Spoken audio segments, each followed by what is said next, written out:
पहले paper leak से लेकर के 19वें पेपर लीक तक लगातार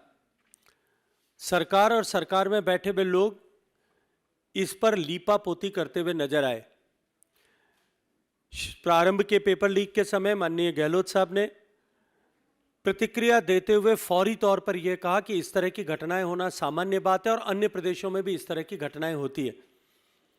बाद में उन्होंने अपना राग परिवर्तित करते हुए राग में दूसरा सुर अलापा और उन्होंने कहा कि इसमें हम जांच करवाएंगे। वो क्रम न थमने पर बाद में उन्होंने फिर अपने राग में अपने सुर में तीसरा राग अलापते हुए कहा कि इसमें कोई भी अधिकारी और कर्मचारी लिप्त नहीं है। और निरंतर 18 पेपर लीक होने तक वो हर बार बिना मांगे ही कर्मचारियों, अधिकारियों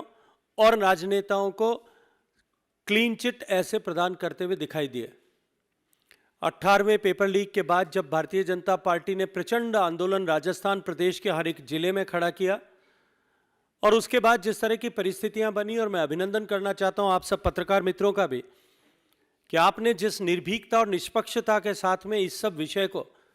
देश और प्रदेश की जनता के सामने रखा, तब दबाव में आकर के गहलोत सरकार को कुछ फौरी तौर पर कार्रवाई करनी पड़ी और कार्रवाई कुछ कदम चली थी। हम सब के संज्ञान में है कि आरपीएससी के सर्विंग मेंबर को जेल जाना पड़ा और इसके साथ साथ में कांग्रेस सरकार के द्वारा मंत्री पद का दर्जा दिए गए व्यक्ति को भी रंगे हाथों गिरफ्तार किया गया। पेपर लीक के इस प्रकरण में ईडी के प्रवेश के बाद में इसके सरगना की गिरफ्तारी हुई और सरगना की गिरफ्तारी के बाद में जिस तरह के तार जुड़ते हुए प्रतीत हुए, उनके चलते हुए ईडी ने जो हालिया कार्रवाई की है, उन कार्रवाइयों का परिणाम यह है कि आज सरकार बैकफुट पर है और बौखलाई हुई नजर आ रही है। लेकिन क्योंकि नरेंद्र मोदी जी की सरकार का ये संकल्प पहले दिन से है कि हम किसी भी सूरत में किसी भी क्षेत्र में भ्रष्टाचार को बर्दाश्त नहीं करेंगे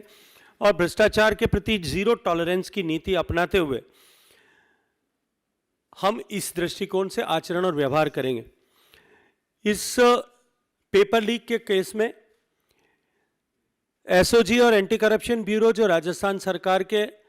मुखिया आदरणीय अशोक गहलोत साहब के अधीन काम करती हैं, गृह मंत्री होने के नाते और मुख्यमंत्री होने के नाते डायरेक्ट कंट्रोल एंड कमांड मुख्यमंत्री जी का है।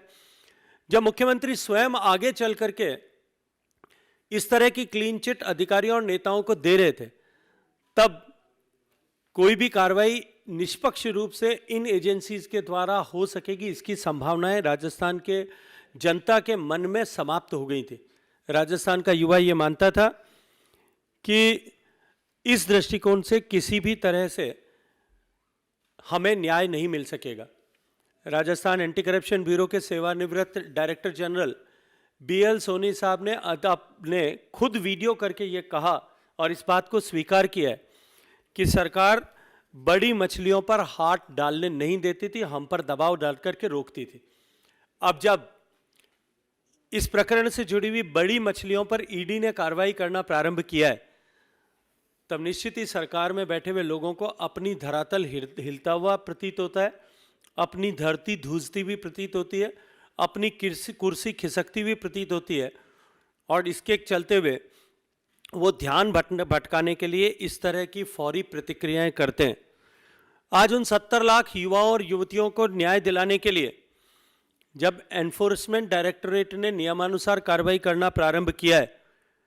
और उसमें जिस तरह की जब्ती संपत्ति की, सोने की और कागजात की हो रही है,